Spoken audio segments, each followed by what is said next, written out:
Hello friends, welcome back. The rankings are out and we are right about where I expected. After 3 wars, we're at near the bottom of Platinum 3, needing a victory today against the Suicide Squad to hopefully move up a bit in the rankings.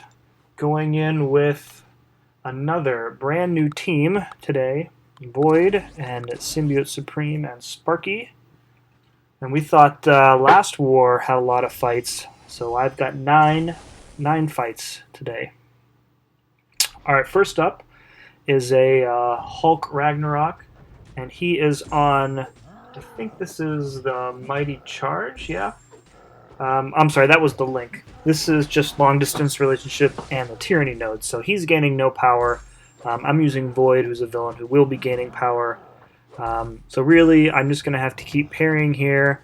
Don't really want to intercept Gulk. Because you never know. Sometimes I've noticed that he gets that smash even when the little gray icon doesn't appear to indicate that his next attack is going to smash. So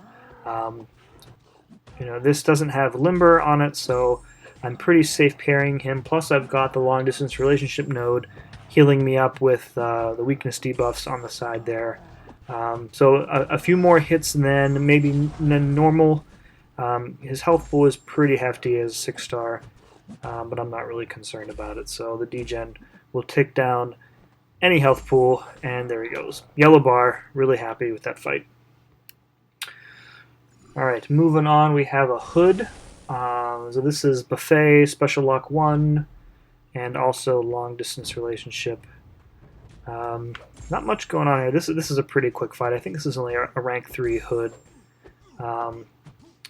I fight one in AQ every day. He's my first fight, and this is really nothing special. Just don't hit into his block too much and trigger invisibility.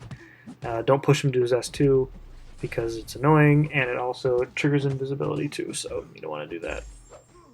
Other than that, you just keep it going, keep that degen flowing. I just made a rhyme because I'm awesome. Yellow bar again, very happy with that. Alright, moving up.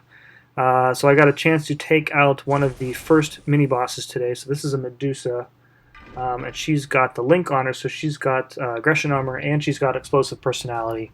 So going in with Symbiote Supreme, a couple wars ago I had really good fight with Symbiote Supreme against Medusa. I was itching to try again. Hopefully get another good kill. So with explosive personality, you are safe to hit into her block if you have a stagger up on her. That said, I think I do it maybe once this whole fight. You want to leave the staggers up for the Furies, because you don't want to trigger living strands. Now, of course, if they expire naturally, they give you less genetic potential than if they actually nullify a buff. But in the scheme of things, it's the safer play to just let it go. Alright, so I got one S3 off, so now it's party time. Get those bleeds going. And then just trying to bait out the special one. There we go. Pump those bleeds.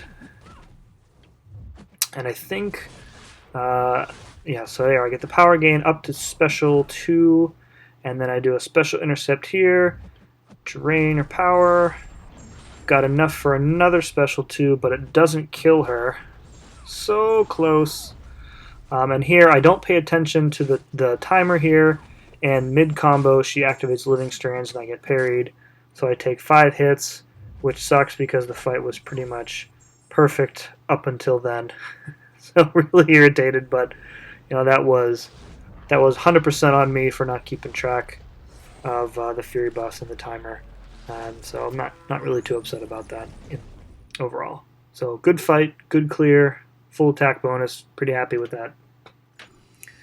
Alright, we're up in tier 2 now on path 1 again, same as last war. So this is the Recovery Vigor Indomitable node. We got a 6-star Goblin on here. So a bit tough at first, in these fights. When you have Indomitable, because you can see his regen is pretty high. until I get that first Petrify on him, and then it is significantly decreased. But other than that, I fought Green Goblin as a mini boss in the previous map. Seemingly every war, it's always one of like the same 4 champions, like Green Goblin or Cable, or once in a while Mephisto or King Groot. So I don't think I push him to his special 2 at all in this fight. Just how I was feeling at the moment, I guess. Sometimes I feel pretty confident in evading that initial blast from the glider. It looks so similar to his first medium that you never know. So the special one is safer, and the block damage isn't too much. So we got Fear of the Void up now, so just cycling through the debuffs, taking a little bit more block damage from the lasers. So the healing was cut off a while ago, so the Vigor node is good. The heal block you see has been up there for a while. It's really just a matter of not getting hit and letting that degen do its work. I've said it before, one of the reasons why Void is probably my favorite champion is just the constant degen. Even when you're baiting specials, you're still damaging the opponent, which is great. Alright, so this is a King Groot, 6-star on Recovery Buffet. I wasn't sure how this was going to turn out. So you notice I didn't boost up for this fight. I wanted to see kind of if I could take out a health pool like this on a buffet node, on a recovery node for that matter, without boosting up. Especially since the Indomitable node will prevent me from reversing the heal. So it's essentially, until he's healing up to max every time I trigger buffet, until I get a Petrify up. And the degen is doing some good work. But really, until I get those Petrify debuffs up, you can see it's all being erased. And we're almost a minute through the fight now, and I've essentially done nothing because I don't have any Petrifies. And there, I finally got one, and I mistimed the special one, and one of his Furies ate it up. So I'm really there we go. I ate another one. So I'm really I wasn't panicking at this point, but it wasn't looking good for sure. Alright, so finally I get the heal block up, so buffet is cancelled out. I've got the 3 unique debuffs out, so I'm getting maximum degen. Fear of the Void about to trigger. I get parried. Luckily he decides to take his sweet time and throw his special 1 instead of comboing me, which is great. I was able to block the first hit and kind of escape a bunch of damage there. So we're in much better shape now. So 30 seconds after it wasn't looking good for me. We're down to less than 50% health left. So with the damage increase from Fear of the Void, I was pretty confident at this point. As long as he was going to be cooperative and throw his specials, unlike he is right now. I also briefly considered running in to trigger the armor break for some free healing, but I didn't know that I would need Void at max health for another fight on my path. I have a Killmonger coming up next, and then there's a Sabertooth mini on the final island, but I'm pretty confident I could take both of those without healing up to max. So pretty good fight. Showed me that I can take out a King Groot on that node without boosting. Alright, so I got cleared up. The Nexus is this morning now. So this is a Killmonger on Buffet, and he's got Empowered Immunity, which I don't care about, and he's got the Best Defense, which I also don't care about. And he's also unduped, so I don't even have to worry about the reverb damage. The only thing I have to be wary of in this fight is giving him power when I stun him and then when I give him a debuff. So I prefer to push him to a special 2 and just deal with the indestructible charges rather than the unstoppable charges. So I'm just trying to be concerned. Just watch the power meter. I don't want to push him much over 2 bars, just in case things go haywire and I take a combo, or I need to lay into him a little bit more to create some space. other than that, this fight is without the reverb damage. This fight is really nothing to write home about. This certainly isn't a Node 29 Killmonger for sure. So without the reverb, there's just nothing to be scared of in this fight. And there's no you see, he died mid special when I evaded the spear because there's no Indomitable, so the buffet ended up killing him.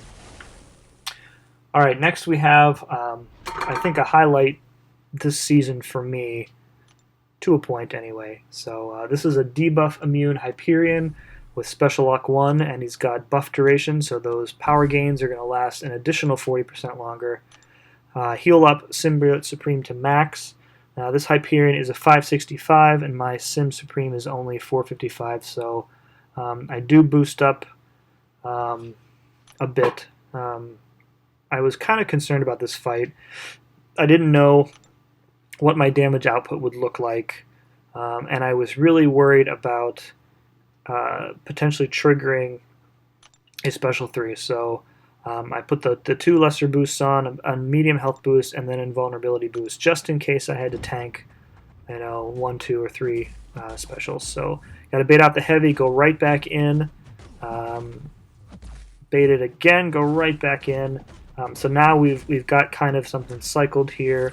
I basically just have to let Symbiote Supreme just, work his magic and nullify the power gain buffs as much as I can. I fight a Hyperion in AQ on my path who has like double power gain. So I've gotten pretty good at kind of leaving myself open, which is really the only way I've found to force Hyperion to trigger specials. If you're sitting back and holding block, he's just going to stand there and taunt you until he gets to special 3. So you really just kind of have to sit there as open as you can, and that usually brings it along. You see, I'm holding my special 1 for the power lock debuff, just to keep myself topped off with health. The special 1 for Symbiote Supreme doesn't really do anything. It nullifies a buff, but my staggers are doing most of that work for me. And it also switches blessings, but in this case, since he's debuff immune, getting to the was it Set's Fangs, I think, with the bleeds, yeah, there it is. Doesn't really do anything for me because there's not going to be any bleeds proccing on him. So, and I don't have the synergy with is it Doc Strange where I'm sorry, with Beardo, where when you nullify a buff with a Mystic Champion, it gives them some direct damage. So, this fight, not to spoil it or anything, but I don't win the fight, but I also don't lose it either. I'm playing this fight very well. He's being very cooperative. My staggers are putting in a lot of work. He's throwing the specials when I need him to. He hasn't really gotten close to a special 3, but I'm looking at that clock and I'm seeing the seconds tick down, and I don't know, 30 seconds or 45 seconds to get about a third of his life. Doing the math in my head, and I know that I'm headed probably for a timeout here, unless he starts throwing his specials immediately, and even then it would be cutting it close. So I'm trying to play a little bit more aggressive here, going in for an intercept there. You can see, just trying. I know that if I play too aggressive, he's going to get to a special 3, and then that's going to eat up the rest of the time. So 15 seconds left. Oh, it's so close, so close. Just trying to do what I can here. Going in, one more special, and 4, 3, 2, 1. And timed out. So timed out with a yellow bar. I'm not counting that as a death because it's my video and I say what counts as a death or not. So I played that perfectly. So it didn't heal back up. You can see I went right back in, and it's like 10 hits. So looking at the clock, just seeing how much more extra time I would have needed to finish this fight. 15 seconds I would have needed to finish the fight. So yeah, not counting that timeout as a death, even though it does in the scores. So because that was too good of a fight to count as a death. All right, moving on. This is the Recovery Strike Back node, another Sabertooth. I think I had him last war as well. So yeah, nothing's really different. I think somebody had gone in before me and didn't really do too much damage. So you see he's already got some Fury stored, which I'm not concerned about. As long as he doesn't hit me, it'll be fine. I've been accidentally parrying him a lot when trying to dex him. I don't know if that's... I don't know what the deal is with that. So he's got 1 Petrify up, so I only give him half a bar of power. So I can strategically give him power when I need to push him over a bar of special. That way I can save some block damage on a parry. And now he's got the 2 Petrifies up, so I'm giving him no power. Maximum degen.